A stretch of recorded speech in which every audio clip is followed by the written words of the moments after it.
শুকর আদায় করছি, সকলে বলছি আলহামদুলিল্লাহ। আমাদের মতো অনেক মানুষ তাদের ইচ্ছে থাকলেও তারা জুমার নামাজে শরীর হওয়ার সুযোগ পাননি। অনেকে হাসপাতালের বেডে, অনেকে ক্লিনিকের বেডে, বিভিন্ন জন বিভিন্ন সমস্যায় জর্জরিত হয়ে পড়ে আছে। আল্লাহ তাবারক ওয়া তাআলা তাদের মধ্য থেকে আমাদেরকে বাছাই ছাঁটাই করেছেন। এটা হচ্ছে আল্লাহ তাআলার মস্ত বড় নিয়ামত। আজকে রবিউল আউয়াল মাসের দ্বিতীয় জুমার দিন, 9 রবিউল আউয়াল 1446 সাল। আল্লাহ রাসূল সাল্লাল্লাহু আলাইহি ওয়াসাল্লামের আগমনের এই মাস। এজন্য সকলে মিলে আবারও সমস্বরে রাসূলুল্লাহ সাল্লাল্লাহু আলাইহি ওয়াসাল্লামের প্রতি দরুদ ও সালাম পাঠ করছি, সকলে বলছি সাল্লাল্লাহু আলাইহি ওয়াসাল্লাম। সম্মানিত বন্ধুগণ, এই রবিউল আউয়াল মাস, এই মাসে আল্লাহ রাসূল সাল্লাল্লাহু আলাইহি ওয়াসাল্লাম পৃথিবীতে আগমন করেছেন। তার জন্ম তারিখ সম্পর্কে মতানৈক্য আছে, ইখতিলাফ আছে, কিন্তু তার রবিউল আউয়াল মাসেই যে জন্ম হয়েছে, রবিউল আউয়াল মাসে যে উনি দুনিয়া থেকে বিদায় নিয়েছেন, এ ব্যাপারে কোনো দ্বিমত নেই। রবিউল আউয়াল মাসটা আল্লাহ রাসূল সাল্লাল্লাহু আলাইহি ওয়াসাল্লামের সিরাতের উপরে আলোচনা হওয়া দরকার। এজন্য আপনাদের খেদমতে সূরা আম্বিয়া ছোট্ট একটি আয়াত তেলাওয়াত করেছি। আল্লাহ তাআলা বলেছেন, ওমা আরসালনাকা ইল্লা রাহমাতাল লিল আলামিন। হে নবী, আপনি হচ্ছেন গোটা বিশ্ববাসীর জন্য রহমত স্বরূপ। বলেন সুবহানাল্লাহ। এখানে যদি আমরা শাব্দিক অর্থটা দিই, তাহলে হচ্ছে যে ওমা আরসালনাকা, আল্লাহ তাআলা বলতেছেন যে আর আমি আপনাকে পাঠাইনি। প্রথম শব্দটার অর্থ এরকম। এখানে বিমানিক জবর মা, এটা হচ্ছে নাবোধক একটা শব্দ। আল্লাহ তাআলা বলেছেন যে মা আরসালনাকা, আমি আপনাকে পাঠাইনি, ইল্লা, কেবল বা শুধুমাত্র, একমাত্র এই জন্য পাঠিয়েছি, আপনি হচ্ছেন যে রহমাতাল লিল আলামিন, গোটা বিশ্ব জগতের জন্য রহমত হিসাবে আপনাকে আমি পাঠিয়েছি। বলেন সুবহানাল্লাহ। তার মানে হচ্ছে বিশ্ব জগৎ বলতে আমরা কি বুঝি? আমরা সূরা ফাতিহায় পড়ি যে আলহামদুলিল্লাহি রাব্বিল আলামিন। এখানেও আলামিন শব্দ আছে। এই আলামিনটা হচ্ছে গোটা বিশ্ব জগৎ, আল্লাহ তাআলার সৃষ্টি জগৎ, জান্নাত, জাহান্নাম, তারকারাজি, আসমান, জমিন, এরপরে ফেরেশতা, মানবকুল, পাহাড়, পর্বত, নদী, নালা, খাল, বিল, যতগুলো সৃষ্টিজীব আছে, এরপরে যে বুরুজ, তারকারাজি, সূর্য, নক্ষত্র, এরপরে চাঁদ, আল্লাহ তাআলার যতগুলো সৃষ্টি আছে, সমস্ত সৃষ্টির উপরে আল্লাহ তাআলা বলেছেন যে আমি আপনাকে রহমত হিসাবে প্রেরণ করেছি। বলেন সুবহানাল্লাহ। আমরা কিন্তু সেই নবীর উম্মত। আজকে আল্লাহ রাসূল সাল্লাল্লাহু আলাইহি সাল্লামের জন্ম সম্পর্কে আমাদের মাঝে অনেক ইখতিলাফ হয়, অনেক চুলছেড়া বিশ্লেষণ হয়। দেখবেন যে আমাদের সমাজে কিছু আলোচক আছে যারা আল্লাহ রাসূল সাল্লাল্লাহু আলাইহি সাল্লামের জীবনী সম্পর্কে আলোচনা করতে যেই রাতে আল্লাহ রাসূল সাল্লাল্লাহু আলাইহি সাল্লাম আগমন করেছেন, ওই রাতটা কেমন ছিল, যেই দিনে উনি পৃথিবীতে এসেছেন ওই দিনটা কেমন ছিল, ওনার পরনে কি ছিল, এরপরে ওনার মায়ের নাম, ওনার বাবার নাম, ওনার বাল্যকালের 2-4টা ঘটনা বলে 2-4-5 ঘন্টা আল্লাহর রাসূলের আগমন সম্পর্কে আলোচনা করলো। কিন্তু আল্লাহ তাআলা কোন উদ্দেশ্যে রাসূলকে পৃথিবীতে পাঠিয়েছেন, উদ্দেশ্যটা বলল না। অথচ উনি 2.5-3 ঘন্টা 4 ঘন্টা ধরে রাসূলুল্লাহর জীবনীর উপরে আলোচনা করলো। আচ্ছা, আল্লাহ রাসূল সাল্লাল্লাহু আলাইহি ওয়াসাল্লামের আগমনের যে উদ্দেশ্য, এই উদ্দেশ্যটা যদি আমাদের জানা না হয়, ওই 2-4 ঘন্টা আলোচনার কোনো উদ্দেশ্য আছে বলেন? ওই আলোচনার থেকে কিছু শেখা যাবে না। আমাদেরকে জানতে হবে আল্লাহ রাসূল সাল্লাল্লাহু আলাইহি ওয়াসাল্লাম যে আগমন করেছেন, তার শিশুকাল, তার যৌবনকাল, এরপরে তার নবুয়তকাল, তার জীবনের মাক্কি জীবন, তার জীবনের মাদানী জীবন, তার গোটা জিন্দেগিটা, এক কথা সে জন্ম থেকে মৃত্যু পর্যন্ত যদি আপনি তাকে অনুসরণ করেন, অনুকরণ করেন, আল্লাহ পাক রব্বুল আলামিন আপনার আমার জীবনটাকে এমন একটা জীবন বানিয়ে দিবেন যে আমরা কবরে চলে যাব আর জান্নাতের সার্টিফিকেট পেয়ে যাব। বলেন সুবহানাল্লাহ। পৃথিবীতে এমন কোনো নেতা নাই, এমন কোনো নেত্রী নাই যে আপনি ওই নেতা বা ওই নেত্রীর অনুকরণ করলে জান্নাতে যাবেন, এরকম কোনো নেতা দেখাইতে পারবেন না। একমাত্র শুধুমাত্র নবী রাসূল সাল্লাল্লাহু আলাইহি ওয়াসাল্লামের জীবনী ব্যতীত কোনো মানুষের জীবনী দিয়ে আপনি জান্নাতের পথ খুঁজে পাবেন না। এটা ভুল পথ। মানব রচিত যে পথগুলো আছে, মতগুলো আছে, এগুলো হচ্ছে শয়তানের পথ। এই পথগুলো আল্লাহ তাআলার সন্তুষ্টির পথ নয়। সম্মানিত বন্ধুগণ আমার, এই রবিউল আউয়াল মাস উপলক্ষে আজকে আমরা আল্লাহ রাসূল সাল্লাল্লাহু আলাইহি ওয়াসাল্লামের শিশুকাল নিয়ে একটু আলোচনা করব। আমরা চেষ্টা করব ইনশাআল্লাহ যে রবিউল আউয়াল মাস, তার জীবনীর শিশুকাল, এরপরে তার যৌবনকাল, এরপরে তার মাক্কি জীবন, এরপরে তার মাদানী জীবন, এগুলো থেকে মূল শিক্ষণীয় বিষয়গুলো কি, আমরা এগুলো আলোচনা করার চেষ্টা করব ইনশাআল্লাহ। আল্লাহ রাসূল সাল্লাল্লাহু আলাইহি ওয়াসাল্লামের জন্মের সময়, সেই 570 খ্রিস্টাব্দে, তার জন্মের 50 থেকে 55 দিন আগে একটা ঘটনা মক্কায় ঘটেছিল, যেটাকে কোরআনের ভাষায় বলা হয় আসহাবুল ফিল, হস্তি বাহিনীর ঘটনা। যা বাদশাহ আবরাহা মক্কা শরীফ ভাঙতে আসছিল, আল্লাহ পাক রব্বুল আলামিন মক্কাকে রক্ষা করেছেন আবাবিল পাখি পাঠাই দিয়ে। বলেন সুবহানাল্লাহ। আল্লাহ রাসূল সাল্লাল্লাহু আলাইহি ওয়াসাল্লামের আগমনের 50 থেকে 55 দিন আগের ঘটনা এটা। আল্লাহ নবী সাল্লাল্লাহু আলাইহি ওয়াসাল্লাম যেদিন জন্মগ্রহণ করেছেন, এটি মুসলিম শরীফের হাদিসের মধ্যেও জায়গা পেয়েছে, এরপরে বুখারী শরীফের হাদিসেও এটা জায়গা পেয়েছে, সিরাত ইবনে হিশামেও এসেছে। প্রিয় নবী সাল্লাল্লাহু আলাইহি সাল্লাম তার জন্মের পরপরই পারস্যে একটা ভূমিকম্প হয়েছিল। ওই সময় পারস্য সম্রাটরা ছিল সবচেয়ে বেশি শক্তিশালী। আল্লাহ রাসূল সাল্লাল্লাহু আলাইহি সাল্লাম জন্মগ্রহণের পরে সেই ভূমিকম্পে পারস্যের 14টি বড় বড় গম্বুজ ভেঙে পড়েছিল। বলেন সুবহানাল্লাহ। তার মানে এটা ইঙ্গিত, হকের আগমন ঘটে গেছে, বাতিল নিভে যাবে। আল্লাহ রাসূল সাল্লাল্লাহু আলাইহি সাল্লাম আগমন করেছেন মানে আইয়ামে জাহেলিয়াতের কবর রচনা হবে আর ইসলাম বুলন্দ হবে, এটাই হচ্ছে তার ইঙ্গিত। আল্লাহ রাসূল সাল্লাল্লাহু আলাইহি সাল্লামের জন্মের পর দেখা গেছে যারা অগ্নি পূজক ছিল, এরা বছরের পর বছর ধরে আগুন জ্বালাতো আর আগুনের পূজা করত। এমন বড় বড় আগুনের কুণ্ডলী জ্বালাতো যে 1 বছর কেন, এরকম বছরের পর বছর যাইতো, ওই আগুন আর নিভত না, আর ওই আগুনের পূজা তারা করত। আল্লাহ রাসূল সাল্লাল্লাহু আলাইহি সাল্লামের জন্মের পরে এমনি এমনি এরকম অগ্নি পূজকদের আগুন নিভে গেছে। বলেন সুবহানাল্লাহ।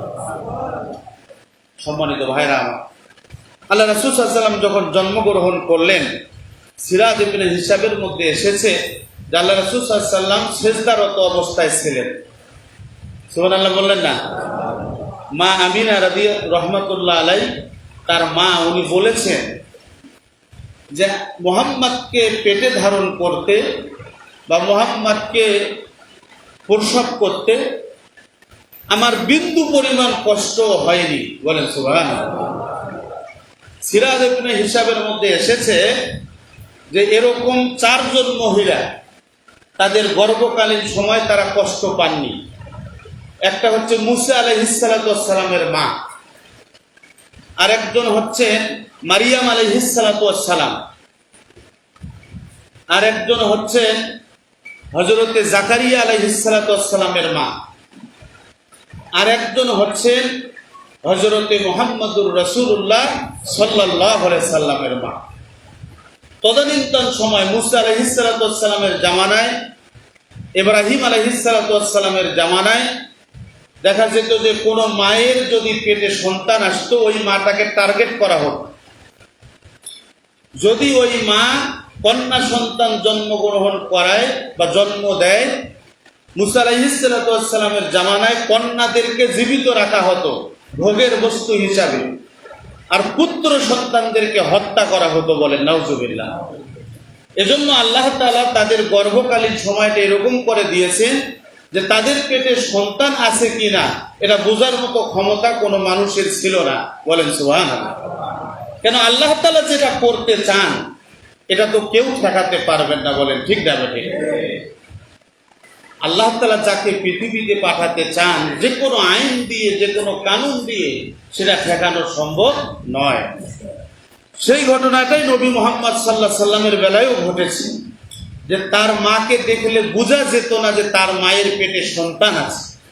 আল্লাহ রাসূল সাল্লাল্লাহু আলাইহি সাল্লামের জন্মের পরে আনন্দ চিত্তে 7 দিনের মধ্যে উট জবেহ করে, দুম্বা জবেহ করে আল্লাহ রাসূল সাল্লাল্লাহু আলাইহি সাল্লামের দাদা আব্দুল মুত্তালিব আকিকার আয়োজন করেছেন, বলেন সুবহানাল্লাহ। একটা বর্ণনায় এসেছে যে আল্লাহ রাসূল সাল্লাল্লাহু আলাইহি সাল্লাম তার খাতনাটা স্বাভাবিক ছিল, আর কিছু কিছু বর্ণনায় পাওয়া যায় যে প্রিয়তম নবী সাল্লাল্লাহু আলাইহি সাল্লাম, পৃষ্ঠা নাম্বার হচ্ছে 85, ইনি বলেছেন যে আল্লাহ রাসূল সাল্লাল্লাহু আলাইহি সাল্লামের খাতনাটা 7 দিনের মধ্যে তার দাদা করেছিলেন, এটাও একটা বর্ণনা আছে। কিন্তু উল্লেখযোগ্য বর্ণনায় বলা হয়েছে যে আল্লাহ রাসূল সাল্লাল্লাহু আলাইহি সাল্লামের খাতনাটা অটোমেটিক আল্লাহ তাআলার পক্ষ থেকে হয়ে গেছে, বলেন সুবহানাল্লাহ। সম্মানিত ভাইরা আমার, তাহলে আল্লাহ রাসূল সাল্লাল্লাহু আলাইহি সাল্লামের সিরাতের যে বিষয়টি, আমরা তার বাল্যকাল থেকে এই শিক্ষাটা নিতে পারি যে সন্তান জন্ম লাভের পরে 7 দিনের মধ্যে আকিকা করাটা হচ্ছে সুন্নাত। এই শিক্ষাটা আমরা নিতে পারি। এজন্য যদি আপনার সামর্থ্য থাকে তাহলে 7 দিনের মধ্যে করাটা উত্তম, আর যদি আপনার সামর্থ্য না থাকে তাহলে আপনি পরেও করতে পারবেন। সমস্যাটা হলো আমাদের সমাজে যেটা, সেটা হচ্ছে যে আকিকার নামে আমাদের সমাজে কিছু অনুষ্ঠান হয়, যে অনুষ্ঠানগুলো শরীয়ত পারমিট করে না। সেটা কি? সন্তান জন্মগ্রহণ করেছে, সন্তানের একটা নাম লিখেছে, এরপরে কার্ড ছাপিয়েছে, 2-4 হাজার লোকজনকে কার্ড বিতরণ করেছে, একদম বিলাসবহুল গেট, ডালামালার আয়োজন করা হয়েছে, গরু জবে করে খাওয়া হয়েছে, খাওয়া দাওয়ার পরে আবার টেবিল নিয়ে হালখাতা সিটির মতো টেবিল নিয়ে বসা হয়েছে যে আপনারা যারা যারা আসছেন, যারা যারা খাইলেন, এখন ওই খাওয়ার পরিশোধ, খাওয়ানা বাবদ যা কিছু আছে আমাকে দিয়ে যান। এরকম অনুষ্ঠান হয় কি হয় না বলেন? এগুলো শরীয়ত জায়েজ মনে করে না। হ্যাঁ, আকিকা একটা ইবাদত, কোরবানির মতোই একটা ইবাদত। আপনি আপনার সন্তানের আকিকা করবেন, আপনি কোরবানির মতোই পশু জবেহ করে একটা অংশ আপনি খাবেন, আর একটা অংশ বিতরণ করবেন, আর একটা অংশ আত্মীয় স্বজনকে খাওয়াবেন, কোনো সমস্যা নেই। বা আপনি যদি সবগুলো গোস্ত খান তারপরেও সমস্যা নেই। কিন্তু সমস্যাটা হলো ওই জায়গায় আপনি অনুষ্ঠানের নামে যদি ইনকামের ধান্দা করেন, তাহলে ওটা আর ইবাদত হবে না, ওটা আপনার বাণিজ্য হয়ে যাবে। আপনি সেটাকে ইবাদত হিসাবে নেননি, এ ব্যাপারে আমাদের সতর্কতা অবলম্বন করতে হবে। সম্মানিত বন্ধুগণ, আমরা সংক্ষিপ্তভাবে তার শিশুকালের কিছু শিক্ষণীয় বিষয় জানব। আল্লাহ রাসূল সাল্লাল্লাহু আলাইহি সাল্লাম, দেখুন তার জীবনটা শিশুকাল থেকে শিক্ষণীয়। আমরা কি করি? আমরা জন্মদিন আসলে অনেকে আতশবাতি জ্বালাই, এরপরে আমরা কি করি? কেক কাটি, মোমবাতি জ্বালাই, বিভিন্ন প্রকারের আয়োজন করি।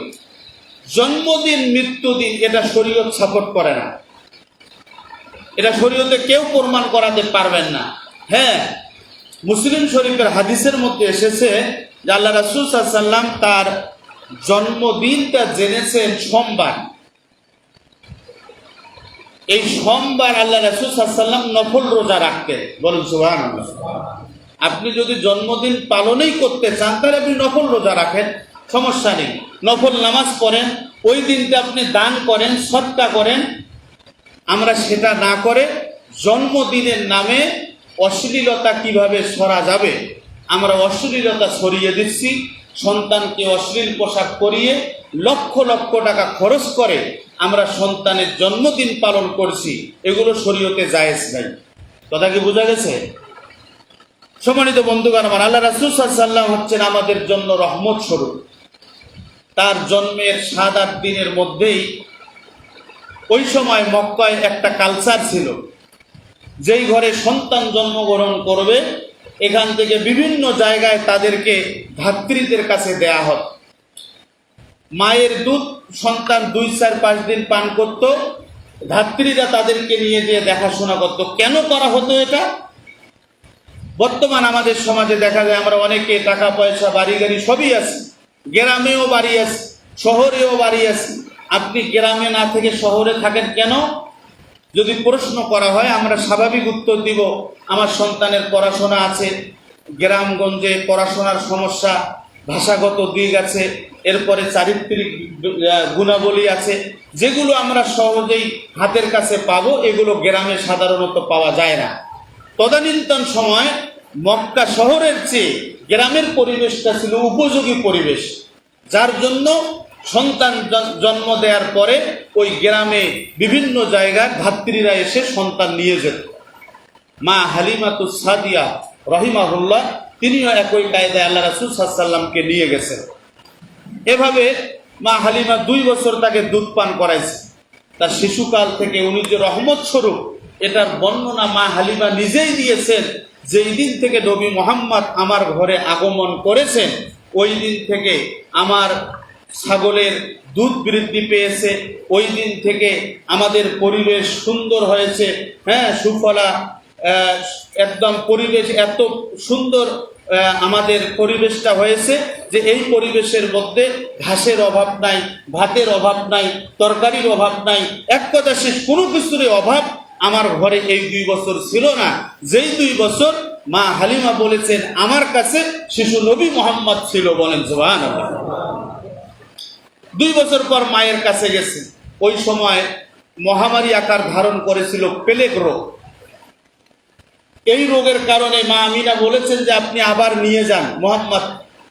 উনি আবার নিয়ে আসছেন। 2 বছরের মধ্যেই তার দুধ ভাই আব্দুল্লাহ উনি সাক্ষ্য দিয়েছেন যে একদিন খেলতে খেলতে তারা দেখতে পেলেন 2 জন মানুষ মুহাম্মদ সাল্লাল্লাহু আলাইহি ওয়াসাল্লামের সামনে চলে আসলো।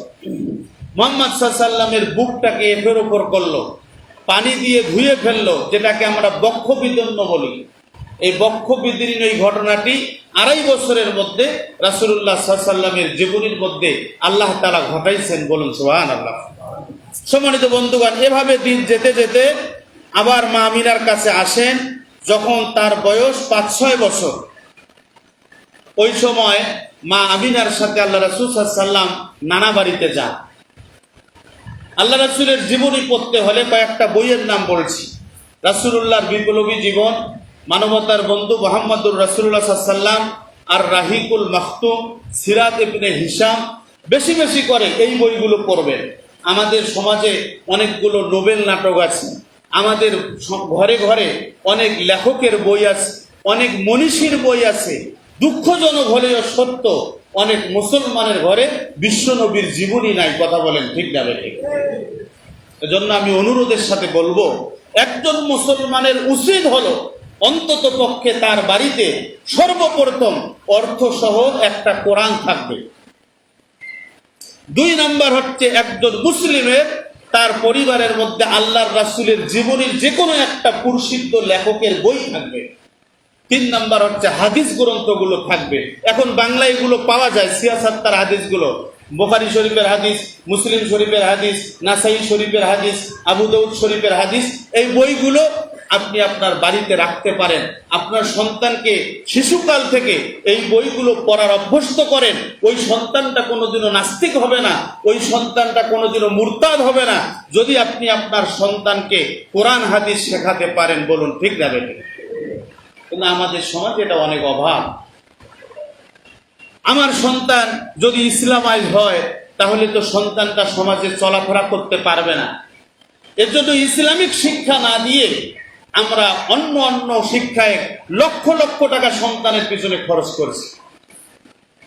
আমি বলতেছি না যে আপনি শেখাবেন না, হ্যাঁ, আপনি ভালো ভালো প্রতিষ্ঠান পড়ান, কোনো সমস্যা নেই। আল্লাহ তাআলা আপনার সম্পদ দিয়েছে, আপনি উন্নত পরিবেশে পড়াশোনা করান, কিন্তু সবার আগে কোরআন শেখাতে হবে, হাদিস শেখাতে হবে, রাসূলুল্লাহর জীবনী শিক্ষা দিতে হবে, তাহলে আপনি সফল পিতা। কথা বলেন ঠিক না বেটে? সম্মানিত বন্ধুগণ আমার, আল্লাহ রাসূল সাল্লাল্লাহু আলাইহি ওয়াসাল্লাম 6 বছর বয়সে মাকে হারান। নানা বাড়ি থেকে দাদা বাড়ি আসার সময় পথিমধ্যে রায়না নামক একটা স্থানে তার মা অসুস্থ হয়ে যায়, সেখানে মা ইন্তেকাল করেন। বাল্যকালে যখন তিনি তার মায়ের গর্ভে, তখন তার পিতাকে হারান। 6 বছর বয়সে মাকে হারান। দাদার কাছে মানুষ হলেন। অল্প কিছুদিনের মধ্যে 8 বছর বয়সে দাদাকে হারালেন। তখন আব্দুল মুত্তালিবের ছেলে আবু তালিব আল্লাহ রাসূল সাল্লাল্লাহু আলাইহি ওয়াসাল্লামের দেখাশোনার দায়িত্ব নেন। এখানে একটা মজার ঘটনা আছে, সংক্ষিপ্তভাবে বলে শেষ করছি। আবু তালিব যেখানে সেখানে তাকে রেখে যেতে ভয় পেতেন। ব্যবসার কাজে তদানীন্তন সময় মক্কার লোকগুলি সিরিয়ায় ব্যবসা করতে যেত, সেখানে 6 মাস 1 বছরের খাবার নিয়ে তারা বের হতো, আবার ব্যবসা করে 6 মাস পর বা 1 বছর পর মক্কায় ফিরত। আবু তালিব তার চাচা, আল্লাহ রাসূল সাল্লাল্লাহু আলাইহি ওয়াসাল্লামের চাচা, তিনি আল্লাহ রাসূলকে নিয়ে ব্যবসার কাজে যাচ্ছেন। পথিমধ্যে এক স্থানে বুহাইরা নামক এক পাদ্রীর সঙ্গে সাক্ষাৎ। এই পাদ্রী দেখেছেন যে কাফেলাটা আসতেছে, বাণিজ্যিক কাফেলা, এই কাফেলাটাকে একটা মেঘখণ্ড ছায়া দিচ্ছে। বলুন সুবহানাল্লাহ। ওই কাফেলা কি করত, তারা যেহেতু সেটা মরু অঞ্চল, সফর করতে করতে করতে করতে এমন একটা জায়গায় যেত যেখানে একটু মানুষের সমাগম আছে, জনবসতি আছে, সেখানে গিয়ে তারা পানি পান করত। তো বুহাইরা পাদ্রী খেয়াল করেছেন যে এই মেঘখণ্ডটা এই কাফেলায় আসতেছে কেন। যখন তারা সেখানে বিশ্রাম নিল, তখন জিজ্ঞেস করলো যে তোমরা কয়জন সাথী আছো। তাদের সাথীগুলোর পরিচয় নিয়ে চাচা আবু তালিব পরিচয় দিল যে আমার ভাতিজা, তার বাবার নাম আব্দুল্লাহ, মায়ের নাম আমিনা, মা বাবা মারা গেছে, তার দাদা আব্দুল মুত্তালিব আমার পিতা, উনি মক্কা শরীফের রক্ষণাবেক্ষণকারী ছিলেন, উনি আমাকে তার নাতিকে আমার হাতে তুলে দিয়েছেন। বুহাইরা তার চেহারা সুরত দেখে বলল, খুব সাবধান, এই যুবক এমন একটা সময় আসবে, একজন খ্রিস্টান পাদ্রী বলতেছে যে এই যুবকের এমন একটা সময় আসবে, গোটা মক্কার লোক তার বিরুদ্ধে চলে যাবে, এই মক্কার লোক তাকে হত্যা করতে যাবে, মক্কার লোকদেরকে ধর্মান্তরিত করবে, তার মানে জাহেলিয়াত থেকে ইসলামের দীক্ষা দিবে। অতএব এটা মক্কার কুরাইশ বংশের লোকেরা সহ্য করবে না। অতএব তোমরা তাকে দেখাশোনা করো, যদি তোমরা পারো তাহলে তাকে ভালো করে সেফটি দিয়ে রক্ষণাবেক্ষণ করিও। এই সন্তানটাই তোমাদের বংশের পতাকাকে, বংশের চরিত্রকে পাল্টিয়ে দিবে এবং মক্কা নগরীকে উন্নত নগরীতে পরিণত করে দিবে। বলুন সুবহানাল্লাহ। সম্মানিত ভাইয়েরা আমার, আল্লাহ রাসূল সাল্লাল্লাহু আলাইহি ওয়াসাল্লামের এই শিশুকাল থেকে আমরা যে শিক্ষাগুলো পাই, যে বাল্যকালেই উনি সত্য কথা বলতেন, সত্যবাদী ছিলেন, নম্র এবং ভদ্র ছিলেন। তার চলাফেরা দেখে মক্কার লোকগুলি তাকে উপাধি দিয়েছিল আল আমিন, বিশ্বাসী, আর সদিক, একজন সত্যবাদী সন্তান হিসাবে, বন্ধু হিসাবে তাকে মক্কার লোকগুলি অল্প বয়সে প্রত্যেকটা মানুষের মন তিনি কেড়ে নিয়েছিলেন। এখান থেকে আমরা যে শিক্ষাটা পাই, আল্লাহ রাসূল সাল্লাল্লাহু আলাইহি ওয়াসাল্লামের শিশুকাল, তার যৌবনকাল, তার প্রত্যেকটা জীবনের পথ এবং পাথেয় আমাদের অনুসরণযোগ্য। এখান থেকে আল্লাহ রাসূল সাল্লাল্লাহু আলাইহি ওয়াসাল্লাম যিনি সত্যবাদী ছিলেন, সত্যবাদীর পক্ষে কথা বলেছিলেন। আপনার আমার সন্তান যখন কথা বলতে শিখবে, কোনো কারণে বা বিনা কারণেও সন্তানকে আপনি কখনো আপনি মস্কারি করে সন্তানকে মিথ্যা কথা শেখাবেন, মিথ্যা প্রলোভন দিবেন, এরপরে মিথ্যা সাক্ষ্য দেওয়ার জন্য আপনি তাকে হয়তো সুপারিশ করবেন, এই ধরনের কোনো প্রলোভন সন্তানকে দেয়া যাবে না। আসুন আল্লাহ রাসূল সাল্লাল্লাহু আলাইহি ওয়াসাল্লামের এই শিশুকালে যে কথাগুলো আমি বললাম, এই কথাগুলো থেকে মৌলিক যে শিক্ষা, সন্তান জন্মগ্রহণের পরে আকিকা করা, সন্তানের সুন্দর একটা নাম রাখা, এবং সন্তান যখন কথা বলা শিখবে তাকে শুদ্ধ ভাষা এবং সাধু ভাষা, চলিত ভাষা এগুলোর পার্থক্য বুঝে দেয়া, পাশাপাশি শালীনতা শিক্ষা দেওয়া, অশালীন কথাবার্তা থেকে বিরত রাখা। আল্লাহ পাক রব্বুল আলামিন আমাদেরকে আমলগুলো করার তৌফিক দান করুন। সকলে বলছে আল্লাহুম্মা আমিন। আগামী দিনে আল্লাহ রাসূলের যৌবনকাল সম্পর্কে আলোচনা হবে ইনশাআল্লাহ। আর আগামী রবিবার অর্থাৎ পরশুদিন দিবাগত রাতে অত্র মসজিদে 12ই রবিউল আউয়াল উপলক্ষে সিরাতের উপরে আলোচনা হবে এবং মিলাদ হবে, দোয়া মাহফিল হবে। আপনারা সকলে আমন্ত্রিত, আপনারা সকলে সহযোগিতা করবেন এবং সকলে আসবেন। আল্লাহ পাক রব্বুল আলামিন এই সিরাতের মাসে রাসূলুল্লাহর সিরাতের উপর আলোচনা করার এবং ওই আলোচনা থেকে শিক্ষামূলক আলোচনাগুলো গ্রহণ করে আমল করার তৌফিক দান করুক। সকলে বলছি আল্লাহুম্মা আমিন। মা তৌফিক ইল্লা বিল্লাহ। আসসালামু আলাইকুম ওয়া রাহমাতুল্লাহ। যারা সুন্নত পড়ি নাই, আমরা সুন্নত নামাজ পড়ি ইনশাআল্লাহ।